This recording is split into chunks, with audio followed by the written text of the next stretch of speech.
আমার নিজের জীবনের এক দৃষ্টান্ত আমি প্রায় বলি লোকদেরকে। ছোটবেলায় মাদ্রাসা থেকে বাড়ি ফিরতেছি, তখন গয়নার নৌকা, লঞ্চ নাই, নৌকা। সেই নৌকা বিরাট লম্বা নৌকা, 4-5 জনে দাঁড় বায়, বড় বড় লম্বা লম্বা দাঁড়, সিপ নৌকা, খুব লম্বা নৌকা। এই নৌকাগুলি প্যাসেঞ্জার বহন করে। স্টেশন আসতে পরে ঢোল পিঠায়, মানুষ এসে ওঠে। রাতের বেলায় চলতে হয়, রাতেই এগুলো চলতো বেশি, আজকাল এগুলি আর নাই। সেই নৌকার মাঝখানে থাকতো বাঁশ পোতা, 2 দিকে মানুষ শোবে, নৌকার 2 দিকে মাথা দিয়ে, একদিকে পা দিয়ে শোবে। ছাত্র জীবন, শুয়ে আছে এরকম করে, কিন্তু পা লম্বা করা যায় না, পা লম্বা করলে আর একজনের বুকের উপরে গিয়ে ওঠে। এভাবে করে পা কতক্ষণ গোটো করে রাখা যায়?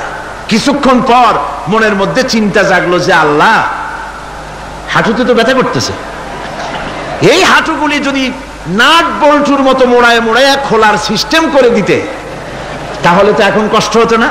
ঠ্যাংডারে মোড়ায়া খুলিয়া তারপরে ব্যাগের মধ্যে ভরিয়া বালিশের কাজে হতো, ঠ্যাংও ব্যথা করতো না। ছাত্র হলে যত চিন্তা মাথার মধ্যে আসে, এইসব চিন্তা, কেনুর মধ্যে একটা মুড়ি প্যাঁচ হলে ভালো হইতো, এইসব চিন্তা করতেছে। চিন্তা করে করে এক ফাঁকে ঘুম এসে গেল। সকালবেলায় নৌকা যখন ফিরেছে স্টেশনে, ঘুম ভেঙে গেল যাত্রীদের চিৎকারে। একজন বলছে আমার মানি ব্যাগ চুরি হয়েছে, আর একজন বললো আমার হ্যান্ড ব্যাগ গেছে, আর একজন বলছে আমার ব্রিফ কেস গেছে, চোরে নিয়ে গেছে। ওরা তো যার যার হারানো জিনিস নিয়ে ব্যস্ত।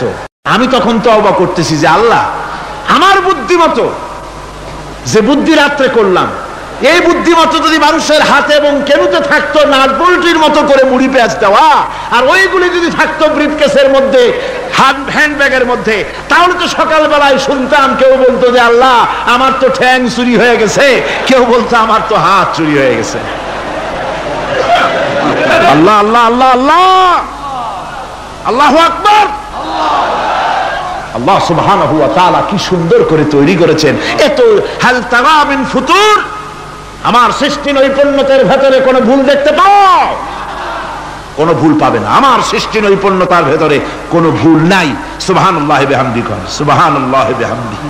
এত সুন্দর করে আল্লাহ সুবহানাহু ওয়া তাআলা মানুষ সৃষ্টি করলেন। খলাকাল ইনসান আল্লামাহুল বায়ান, তিনি মানুষকে কথা বলা শিখিয়েছেন, তিনি মানুষকে সৃষ্টি করেছেন এত সুন্দর করে, চামড়া দিয়ে, সুন্দর করে চোখ দিয়ে, চুল দিয়ে, মুখ দিয়ে, কি সুন্দর করে বানিয়েছেন। সুবহানাল্লাহ। দেখুন, পায়ের তালুর চামড়া একরকম, তলার চামড়া আর এক রকম, বুকের চামড়া একরকম, পিঠের চামড়া আর এক রকম, ঠিক কিনা কর? পায়ের উপরের যে চামড়া, ওই চামড়াটা যদি পায়ের তলায় হতো, 2 দিনও হাঁটা যেত না, প্রতি সপ্তাহে 3 বার করে হাফসুল করা লাগতো। কোন ঠিক কিনা? আল্লাহ সুবহানাহু ওয়া তাআলা যেখানে যেটা দরকার তাই দিয়েছেন। আর ওরা বলে কি, কয় যে আল্লাহ নাই, দেয়ার ইজ নো গড। ছাগল কোথাকার।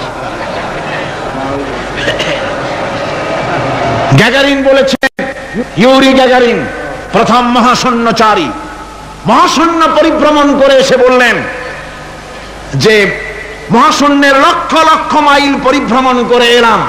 মহাশূন্যে হিন্দুরা যাকে ভগবান বলে, খ্রিস্টান যাকে গড বলে, মুসলমানেরা যারা আল্লাহ বলে, এই লক্ষ লক্ষ মাইলের কোন জায়গায় অস্তিত্ব দেখলাম না। কিসের আল্লাহ, কিসের গড? নাউযুবিল্লাহি মিন যালিক। কত বড় ছাগল! তুমি দেখো আল্লাহরে, তুমি তো নিজের শরীরই নিজে দেখো না। আমরা কি আমাদের নিজের শরীরটা দেখি?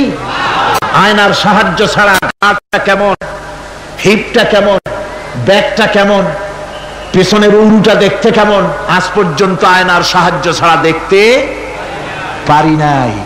নিজের শরীরটাই দেখতে পারি নাই, আর এই শরীরের স্রষ্টাকে দেখতে চাই। সাহস তো কম না পাগলের। আল্লাহ সুবহানাহু ওয়া তাআলা তিনি মানুষকে সৃষ্টি করেছেন, কত সুন্দর করে তিনি বানিয়েছেন। একবার লক্ষ্য করে দেখো, শুকরিয়া আসবে আল্লাহর দরবারে, মাথা নত হয়ে আসবে। কি সুন্দর করে আল্লাহ পাক বানিয়েছেন। মানুষের শরীরে কিডনি লাগবে 2টি, কিডনি লাগবে 1টা। কিডনি কি? কিডনি হচ্ছে আপনার পেশাবকে ছেঁকে বের করে দেয়। একটা দারুণ জিনিস আপনার শরীরের জন্য। কিডনি যদি ইনঅ্যাক্টিভ হয়ে যায়, হাত পায়ে পানি এসে হাত পা ফুলে আপনি মৃত্যুর দিকে এগোতে থাকবেন। এই কিডনি, এই ছাকনি মাত্র 1টা হলে চলে, কিন্তু আল্লাহ পাক ছাকনি, এই কিডনি দিয়েছেন 2টো। কটা দিলেন? দুটো। একটা যদি কখনো ডিসঅর্ডার হয়ে যায়, আর একটা দিয়ে যেন আমার বান্দা কাজ চালায় নিতে পারে। সুবহানাল্লাহ বিহামদিহি, সুবহানাল্লাহ। চোখ তো একটা হলেও হয়, কিন্তু আল্লাহ চোখ দিলেন দুটো। কটা দিয়েছেন? দুটো চোখ দিয়েছেন, দুটো কান দিয়েছেন। আমি অবাক হয়ে গিয়েছি যখন আমার ছেলের চিকিৎসা চলতেছিল সিঙ্গাপুর মাউন্ট এলিজাবেথ হসপিটালে। 7টা অপারেশন হয়েছে। আমার ছেলে কারিবুল মত, একেবারে মৃত্যুর দুয়ারে চলে গিয়েছিল। 7টি অপারেশন, 40 ব্যাগ রক্ত লেগেছে। 2.5 ফিট তার ইন্টেস্টাইন কেটে ফেলেছে, 2.5 ফিট খাদ্য নালী কেটে ফেলে দিয়েছে। আমি ডাক্তারকে জিজ্ঞেস করলাম, সার্জনকে, 2.5 ফিট তার খাদ্য নালী তুমি কেটে ফেললে, তা আমার এই ছেলে খেয়ে হজম করবে কি করে? তার খাওয়াটা হয় প্রবলেম হবে না? ডাক্তার আমাকে যা বলল, শোনা মাত্র আমার চোখে পানি এসে গেল। ডাক্তার বলল, তুমি জানো না, আমি তো মাত্র 2.5 ফিট কেটেছি। তোমার স্রষ্টা, এই পৃথিবীর স্রষ্টা মানুষ যিনি সৃষ্টি করেছেন, প্রত্যেক মানুষের পেটের ভিতরে এই খাদ্য নালীকে রব্বুল আলামিন 22 ফিট লম্বা করেছেন। 22 ফিট লম্বা আছে এটা। আমি তো মাত্র 2.5 ফিট কেটেছি। কোন প্রয়োজনে যদি কাটতে কাটতে আরো কাটা হয়, 10 ফিটও কাটা হয়, কষ্ট হবে না। সুবহানাল্লাহ বিহামদিহি। তার শ্বাস নেওয়ার জন্য, প্রশ্বাস নেওয়ার জন্য কি ব্যবস্থা আল্লাহ পাক করেছেন। হার্ট, মানুষের হার্ট বিট হচ্ছে, এটাকে হার্ট বিট যেটা হয়, সংকোচন সম্প্রসারণ। এই যে মানুষ, ডাক্তাররা বলে রোগী হার্ট অ্যাটাক করেছে, হার্ট অ্যাটাক করেছে। হার্ট যে হার্ট অ্যাটাক করলো, অ্যাটাকটা কি? অ্যাটাকটা হচ্ছে সংকোচন সম্প্রসারণ, সংকোচন সম্প্রসারণ, এরকম হচ্ছে। ফট করে এটা অ্যাটাক করলো, আর যদি ছেড়ে না দেয় এটাই অ্যাটাক করা, এটাই তার জীবনটা শেষ হয়ে যাওয়া। ডাক্তাররা বলেছেন যে মানুষের শরীরের সবকিছু চিন্তা করে, গবেষণা করে বহুত কিছু বুঝেছি, কিন্তু হার্টটা এরকম পাঞ্চিং কেন করে, এই জিনিস আজ পর্যন্ত আমাদের মাথায় ঢোকে নাই। সুবহানাল্লাহ বিহামদিহি। আল্লাহ পাক কি সুন্দর করে এই পাঞ্চিং এর মাধ্যমে, হার্ট যেভাবে করতেছে, এই পাঞ্চিং এর মাধ্যমে সমস্ত শরীরের রক্তগুলি পা থেকে শুরু করে মাথা পর্যন্ত সব ছড়িয়ে দেওয়া হচ্ছে, এভাবে এভাবে ছড়িয়ে দেওয়া হচ্ছে, যাতে করে মানুষ জীবিত থাকে, শরীরের রক্ত গরম থাকে, হিম শীতল হয়ে মানুষ যেন মারা না যায়। এই জন্য আল্লাহ সুবহানাহু ওয়া তাআলা এত সুন্দর ব্যবস্থা করেছেন। এক সময় আঘাত পেয়ে অনেকগুলি রক্ত যদি পড়ে যায়, মানুষ রক্ত শূন্যতায় মরবে না, আবার খানিকটা রক্ত রিজার্ভও থাকে। আল্লাহ পাক রিজার্ভ করে রাখেন। স্পঞ্জের ভিতরে পানি থাকলে উপর থেকে টের পাওয়া যায়, ওরকম খানিকটা রক্ত আল্লাহ শরীরের ভিতরে রিজার্ভ করে গেছেন। এই জন্য বড় বড় ডাক্তাররা, বড় বড় ডাক্তার, বড় বড় বিজ্ঞানী কখনোই নাস্তিক হয় না। এই সব দৃশ্য দেখে তারা মনে করে নিশ্চয়ই একজন কেউ আছেন যিনি এগুলি তৈরি করেছেন, এগুলি এমনে এমনে হয় নাই। যিনি তৈরি করেছেন তিনি কে? তিনি হচ্ছেন আল্লাহ সুবহানাহু ওয়া তাআলা। তিনি এগুলি সৃষ্টি করেছেন, তিনি এগুলি তৈরি করেছেন। ওই আল্লাহ পাকের কাছেই আমাদের সকলকেই ফিরে যেতে হবে। আল্লাহ রাব্বুল আলামিন তিনি বলছেন, আমি মানুষ সৃষ্টি করেছি, খালাকাল ইনসানা আল্লামাহুল বায়ান। মানুষ সৃষ্টি করেছি, শুধু মানুষকে সৃষ্টি করি নাই, আমি আবার তার জোড়াও তৈরি করে দিয়েছি।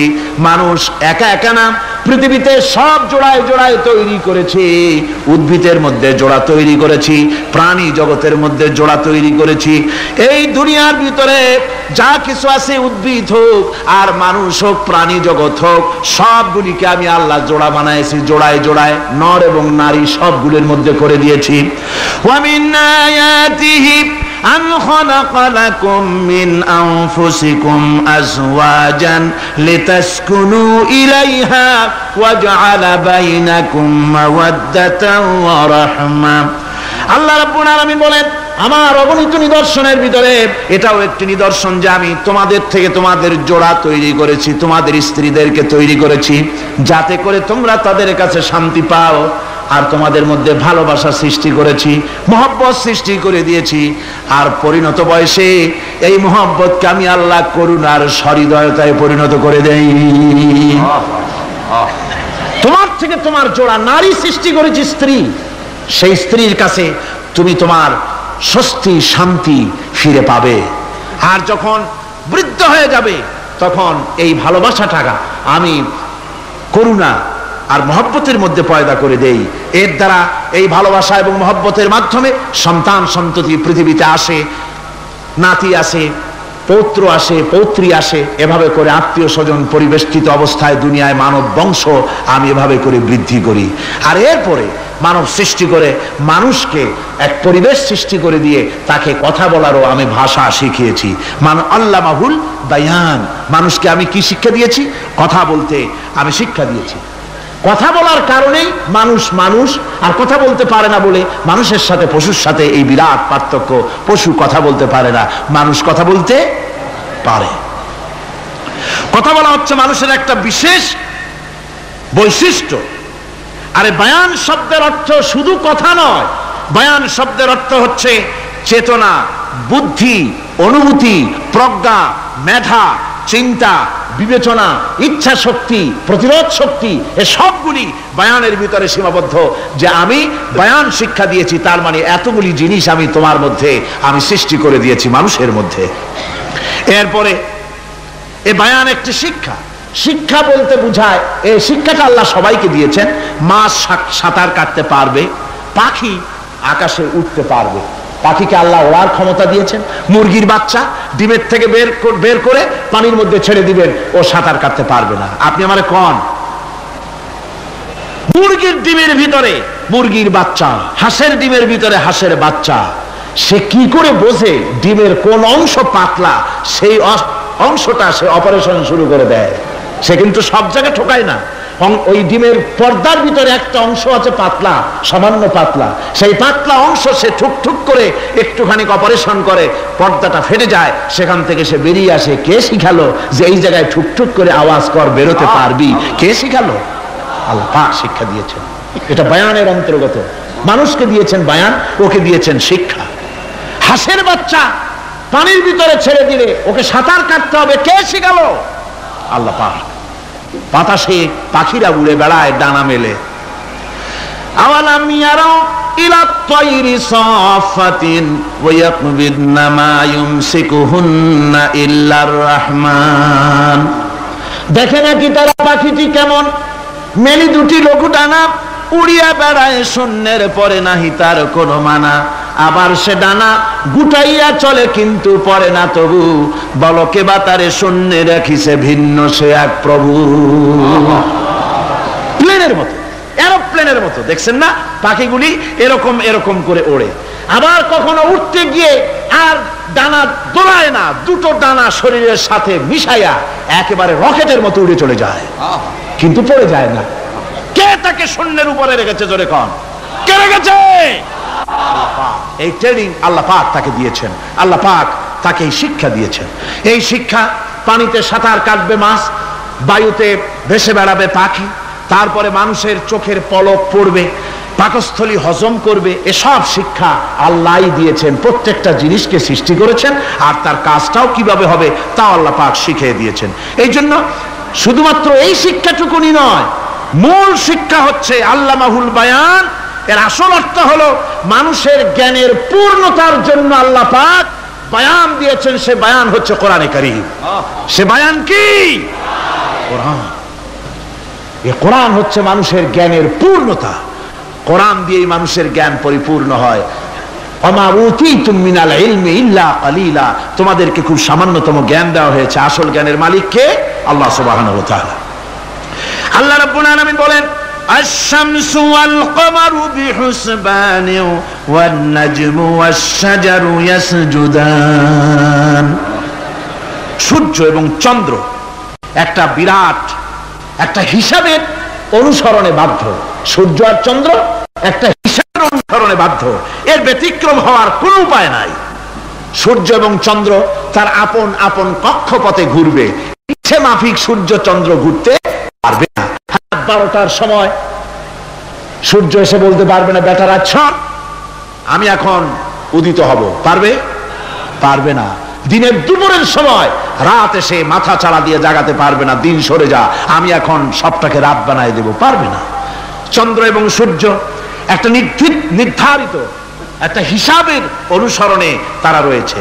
আর এই হিসাবের নিয়ম, কঠোর হিসাবের নিয়মতান্ত্রিকতার ভেতরে থাকার কারণেই মানুষের জন্য চন্দ্র মাস বছর ইত্যাদি গণনা মানুষের জন্য আল্লাহ সহজ করে দিয়েছেন। আল্লাহ পাকের নবীর কাছে জিজ্ঞাসা করা হচ্ছে, ওয়ায়াসআলুনাকা আনিল আহিল্লাম, ও নবী আপনাকে প্রশ্ন করা হয় চাঁদ সম্পর্কে।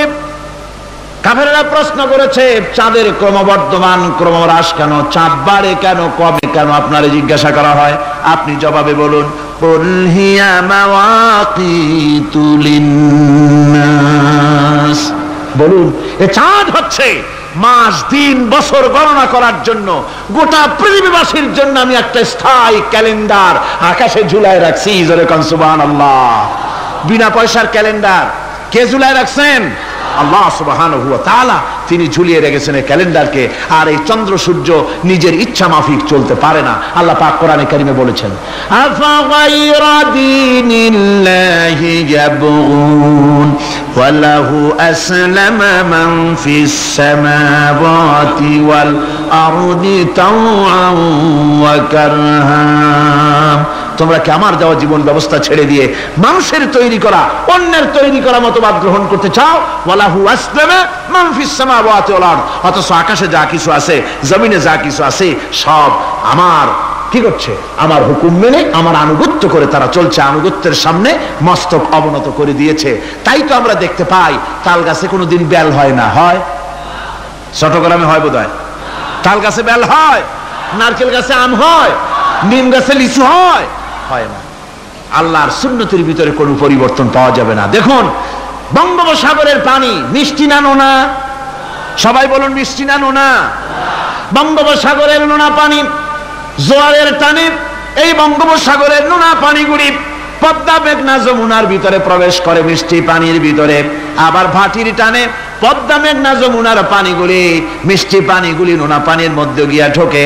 মাঝখানে কোনো পার্টিশন নাই, নোনা পানি মিষ্টি পানির এলাকাকে নোনা বানাতে পারে না, আবার মিষ্টি পানিগুলি গিয়া নোনা পানিগুলিরে মিষ্টি বানাইতে পারে না। কার হুকুম পালন করে? কার হুকুম?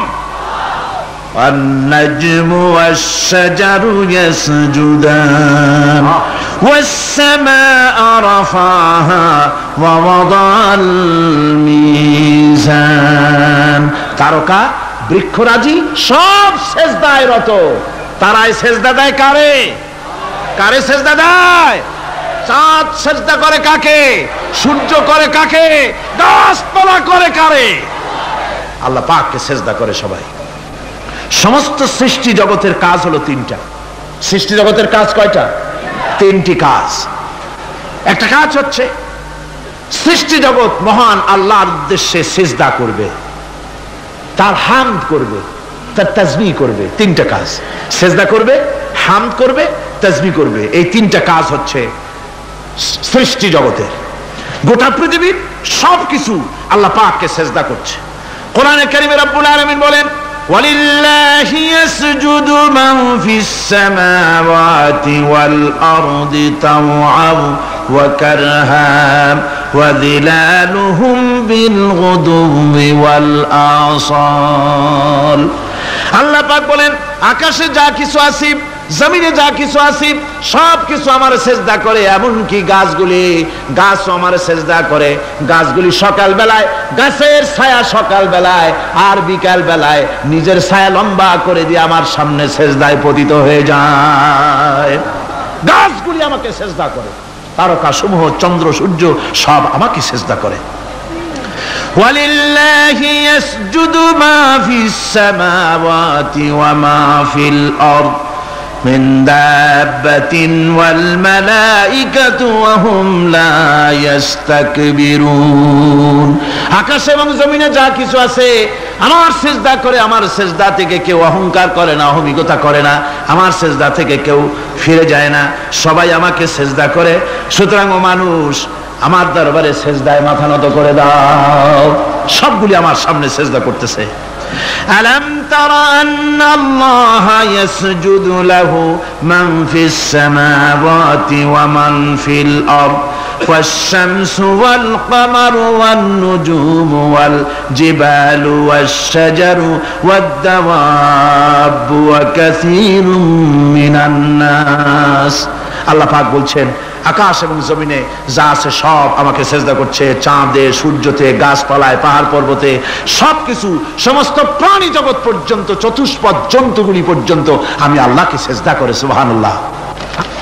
আমার বন্ধুগণ, এরপরে সর্বশেষ আমি শেষ করে এনেছি, আর মাত্র দুটি আয়াত আপনাদের সামনে বলে আমরা যাব আকর্ষণীয় মুনাজাতের দিকে ইনশাআল্লাহ। সবাই বলেন ইনশাআল্লাহ। আল্লাহ রাব্বুল আলামিন এবার বলেন ওয়াল আরদা ওয়াদাহা লিল আনাম ফিহা ফাকিহাতু ওয়ান নাখলু যাতুল আকমাম। আল্লাহ পাক বলছেন পৃথিবীকে তিনি সমস্ত সৃষ্টির জন্য এই পৃথিবী বানিয়েছেন। আনাম, আনাম শব্দের অর্থ হচ্ছে জীব, জানদার। যত জানদার আছে সমস্ত জানদারদের জন্য আল্লাহ পাক এই পৃথিবীকে বানিয়েছেন। অর্থাৎ যাদের প্রাণ আছে, প্রাণী সময়ের জন্য আল্লাহ যা সৃষ্টি করেছেন সেটা হলো এই পৃথিবী। এই পৃথিবী ছাড়া অন্য কোথাও কোন প্রাণী বসবাসের উপযোগী করে আল্লাহ তৈরি করেন নাই। এই পৃথিবীটা কি আল্লাহ পাক প্রাণীদেরকে বসবাসের উপযোগী করে তৈরি করেছেন। তারপরে বলছেন পৃথিবী তো তৈরি করলাম, এরপরে আমি তাদের সমস্ত খাবার দাবারের ব্যবস্থাও করেছি। খেজুরগুলিকে আমি প্যাকেট করে তোমাদের সামনে দিয়েছি, আচ্ছাদন দিয়ে দিয়েছি। খেজুরের কথা এখানে বলা হয়েছে, শুধু খেজুর খেজুর নয়, খেজুর, আঙ্গুর, বেদানা, আপেল, যত খাবার আমাদের সামনে আল্লাহ দিয়েছেন সমস্ত খাবারগুলি প্যাকেট করা। জোরে বলেন কি করা? প্যাকেট করা। কি মহব্বত করে আল্লাহ দিয়েছেন। কলা বলেন, তাল বলেন, বেল বলেন, সব খাবারগুলিকে আল্লাহ পাক প্যাকেট করে মানুষের সামনে হাজির করেছেন। কারণ ওয়ালাকাদ কাররামনা বানি আদমা, যেহেতু আদম সন্তানকে আমি সম্মানিত করেছি, তাই আদম সন্তানের সামনে, ভদ্র সম্মানিত মেহমানের সামনে যত খাবার দিলাম সব খাবারগুলিকে আমি গুছিয়ে সুন্দর করে সাজিয়ে আমি কভার করে তোমার সামনে পেশ করেছি। ওয়াল হাব্বুজুল আসফি ওয়ার রাইহান, এরপরে দানা দিয়েছি, ভুসি দিয়েছি। দানা হচ্ছে মানুষের খাবার, ভুসি হচ্ছে পশুর খাবার। এই মানুষের খাবার, পশুর খাবার সবকিছু আমি পরিবেশন করেছি। এরপর আল্লাহ বলছেন ফাবিআইয়ি আলা'i রাব্বিকুমা তুকাযযিবান। পড়েন ফাবিআইয়ি আলা'i রাব্বিকুমা তুকাযযিবান।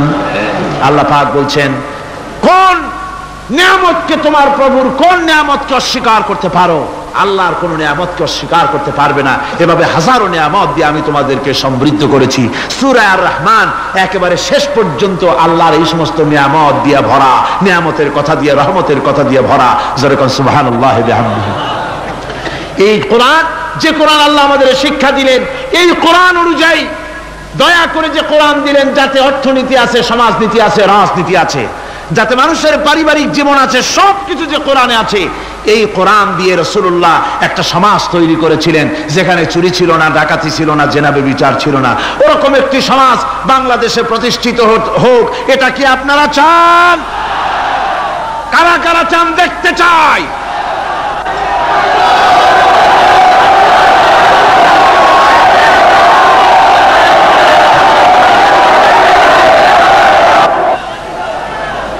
আলহামদুলিল্লাহ। সবাই কোন আলহামদুলিল্লাহ। আদব রক্ষা করুন, আদব রক্ষা করুন। তাড়াতাড়ি বসুন, তাড়াতাড়ি। আলহামদুলিল্লাহ। আমি বুঝছি ওই এক বুড়ি আছাড় খেয়ে পড়ে গেছিল, বললো যে পড়লাম যখন তুমি একটু পান খাইয়ে নি, মানে স্লোগানের সুযোগ যখন পাইলাম তুই একটু দাঁড়ায় কোমরটা সোজা করে নি। মন্দ না, ভালোই করেছেন।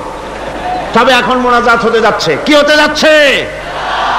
5 দিনের তাফসীরুল কোরআন মাহফিলের মোনাজাত। খবরদার মাহরুম হবেন না কেউ, আশাটাই ব্যর্থ হয়ে যাবে। আদ-দুআউ মাখুল ইবাদা, ইবাদতের মগজ কি? জোরে কোন কি? এরপর আর কাউকে হাঁটতে দিবেন না। সব যার যার জায়গায় বসে পড়ুন, যার যার জায়গায় বসে পড়ুন। মুনাজাতে শরীক হওয়ার জন্য প্রস্তুতি গ্রহণ করুন। আল্লাহ সুবহানাহু ওয়া তাআলা তিনি আমাদের জন্য কোরআন দান করেছেন। এই কোরআনই সমাজ গঠনের জন্য আমাদেরকে ঐক্যবদ্ধ হতে হবে। কোরআনের সমাজ গঠন করতে চান? রাসূল করিম সাল্লাল্লাহু আলাইহি ওয়াসাল্লাম এই কোরআন দিয়ে সমাজ গঠন করেছিলেন। সেই সমাজে চুরি ছিল না, ডাকাতি ছিল না, জেনা ছিল না, ব্যভিচার ছিল না। সেই সমাজ প্রতিষ্ঠা করতে গিয়ে রাসূলুল্লাহকে রক্ত দিতে হয়েছিল, জীবন দিতে হয়েছিল সাহাবায়ে কেরামদেরকে। আমাদেরকেও প্রয়োজন হলে রক্ত দিতে হবে। পারবেন? পারবেন? আজকে সারা পৃথিবী জুড়ে মুসলমানদের বিরুদ্ধে চূড়ান্ত আযাব এসেছে, চূড়ান্ত গজব এসেছে, চূড়ান্ত মার এসেছে।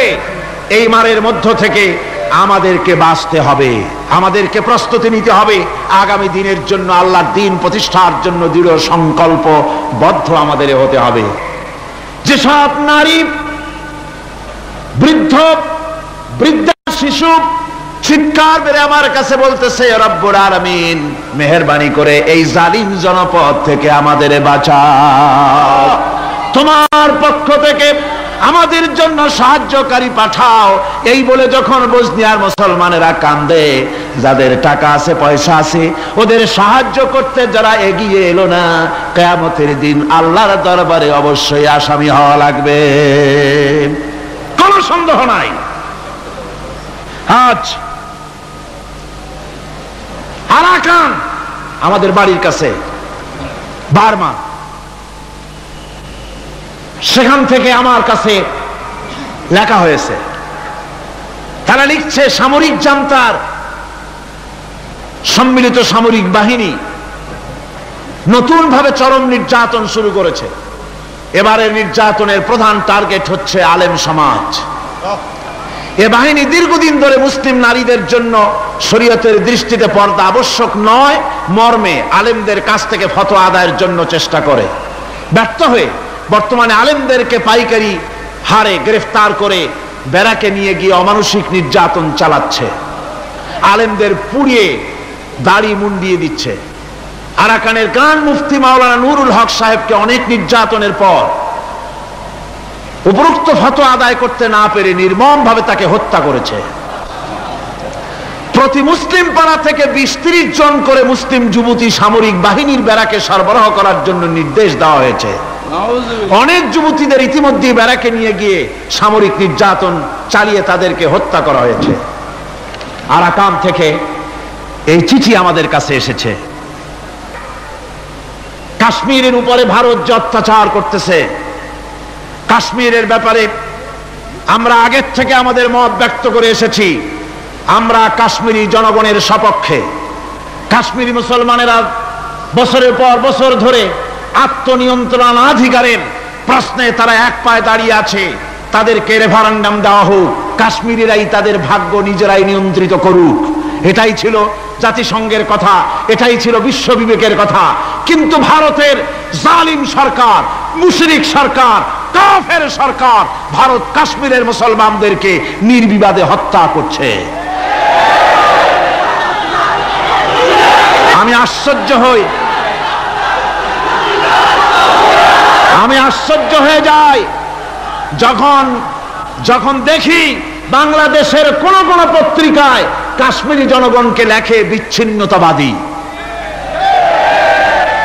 এরা নির্লজ্জভাবে ভারতের পা চেটে নিজেদের জীবিকা নির্বাহ করে। আমি আজ আপনাদের খেদমতে আরজ করতে চাই, পৃথিবীর নির্যাতিত মুসলমানদের পাশে আমরা আমাদের জীবন নিয়ে পাহারা দেব। আমাদের আর কিছু না থাকতে পারে, আমাদের ইমানের মজবুতি আছে। ইমানের মজবুতি আছে না? আপনারা মনে রাখবেন, ভারত তার অপসংস্কৃতি আমাদের মধ্যে ঢুকাচ্ছে। বাংলাদেশের মধ্যে মঙ্গল প্রদীপ দিয়ে অনুষ্ঠান শুরু হয়ে গিয়েছে, মঙ্গল প্রদীপ দিয়ে অনুষ্ঠান শুরু করা হচ্ছে। তারপরে নববর্ষ উদযাপনের জন্য হিন্দুয়ানি কায়দায় উদযাপন করা হচ্ছে। সাব গেমস শুরু করা হলো, কোরআনে কারীম তেলাওয়াত করা হলো না। সেখানে বর এবং বধূ বানানো হয়েছে, তাতে টোপর পরায়া হিন্দুয়ানি কায়দায় করানো হয়েছে। বাংলাদেশের কলেজ ইউনিভার্সিটির সামনে মূর্তি বসানো হতেছে। সুতরাং অপসংস্কৃতি দিয়ে ভারত বাংলাদেশের উপর তার আধিপত্য বিস্তার করতেছে। এ ব্যাপারে মুসলমানদের ঐক্য চাই, ভারতের আমাদের ব্যাপারে ভারতের যে ভূমিকা, সে ভূমিকা হচ্ছে ওরা আমাদেরকে মেরে ফেলতে চায়, ওরা আমাদেরকে পানিতে মারবে, ওরা আমাদেরকে ভাতে মারবে, ওরা আমাদেরকে শেষ করে দেবে, স্বাধীনতাকে বিপন্ন করে দেবে। এজন্য আজ এই বিশাল জনসমুদ্রের কাছে প্রশ্ন করি, যদি প্রয়োজন হয় আমাদের চির দুশ্মন ভারতের বিরুদ্ধে যদি লড়াইয়ের প্রয়োজন হয়, তোমরা সবাই প্রস্তুত থাকবে?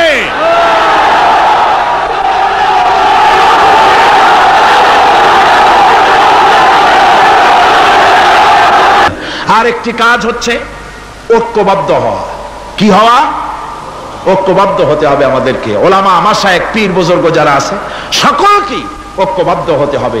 কাদা ছড়াছড়ি বন্ধ করে দিতে হবে। কাদা ছড়াছড়ি করে কোনো লাভ নাই। কাদা ছড়াছড়ি বন্ধ করতে হবে। ঐক্যবদ্ধ হয়ে আলেম, ওলামা, বুজুর্গ সব যদি আমরা এক হয়ে যাই, আমরা দিন প্রতিষ্ঠা করতে পারবো। বাংলাদেশে ওই যে আপনি দেখেন কিছু লোক চিল্লায়, মনে করেন ওদের পত্রিকা আছে অনেক, দেওয়ালের লেখা আর পত্রিকার লেখা দেখে মনে করবেন না যে ওরা অনেক। পুকুরের মধ্যে বিরাট পুকুর, খুব লাফায় পানি, মনে করেছে যে অনেক মাছ বুঝি, পরে জাল ফেলে দেখে যে শুধুমাত্র 3টে পুঁটি মাছ। সারা শহরে ওদের পত্রিকা বেশি, দেওয়ালে তারা লেখে বেশি, তাই বলে মনে করবেন না যে ভারতপন্থী আর রুশপন্থীতে দেশ ভরে গেছে। না, তাওহীদি জনতার উত্তাল ঢেউ চলছে সারা বাংলাদেশে। আলহামদুলিল্লাহ, আল্লাহ রাব্বুল আলামিন আমাদের এসব কথা মেনে চলার তৌফিক দিন, জোরে বলেন আমিন। আর এসব কাজ করার জন্য আমি যুবকদেরকে ডাকবো। ইসলাম প্রতিষ্ঠার জন্য যুবকরা হলো সবচেয়ে বেশি জরুরি। যুবক সবচেয়ে বেশি জরুরি। কি জোরে কোন? কি? তাকায় দেখেন তো, মাহফিলে মাথা উঁচু করে না, আপনি যেখানে বসে আছেন আপনার ডান দিকে তাকান, বাম দিকে তাকান, কাদেরে দেখেন? কোন? সারা মাহফিলে কাদেরে দেখেন? ও যুবকেরা, কিয়ামতে তোমরাই যাবা বেশি বেহেশতে, তোমরাই যাবে। সুবহানাল্লাহ। বেহেশতে কারা যাবে? যুবকরা যাবে, তোমরা বেহেশতে যাবে। আমি আমার কলেজের ছাত্র, ইউনিভার্সিটির ছাত্র, সমস্ত ছাত্র যুবকদেরকে বলতে চাই, যুবকেরা শুনে নাও, তোমাদের নেতারা ঢাকা থেকে যখন তোমাদের কাছে আসে, যে পার্টি তুমি করো না কেন, তোমাকে টাকা দেয়, অস্ত্র দেয়, নারী দেয়, মদ দেয়, পরের মিটিং ভাঙতে বলে, মিছিল ভাঙতে বলে। তুমি আমাকে বলো, নিজের কাছে নিজে প্রশ্ন করো, তোমার নেতা কি কোনোদিন তোমাকে বলেছে বাবা আল্লাহর দরবারে উঠতে হবে, কিয়ামতে জবাব দিতে হবে, খবরদার 5 ওয়াক্ত নামাজ ঠিক মতো পড়ো, সকালবেলায় কোরআন শরীফ পড়ো, মা বাবার খিদমত করো, আর সত্য কথা বলো, মারামারি কোনোদিন করো না, এমন কথা কোন নেতা তোমাকে কোনোদিন বলেছে নাকি? বলে নাই। তোমার নেতারা তোমাকে লাঠির মতো ব্যবহার করে। আমাদের কথা দেওয়ালে লেখো, আমাদের জন্য এই করো সেই করো, এই সব করে বেড়ায়। আমি যুবকদের বলি, খবরদার আমার যুবক ভাইরা, ফিরে আসো ইসলামের দিকে। তোমাদের রক্তের উপর ইসলাম প্রতিষ্ঠিত হয়েছে, আবার ভবিষ্যতেও তোমাদের রক্ত দিয়েই, তোমাদের শক্তি দিয়েই দিন প্রতিষ্ঠিত হবে। শাহাদাতের মৌতের চাইতে আরামের মৌত আর পৃথিবীতে মোটেও নাই। সুবহানাল্লাহ বিহামদিহি। আজকে আপনাদের সামনে 12 জন ছেলে ইসলাম গ্রহণ করবে। আজকে আপনাদের জন্য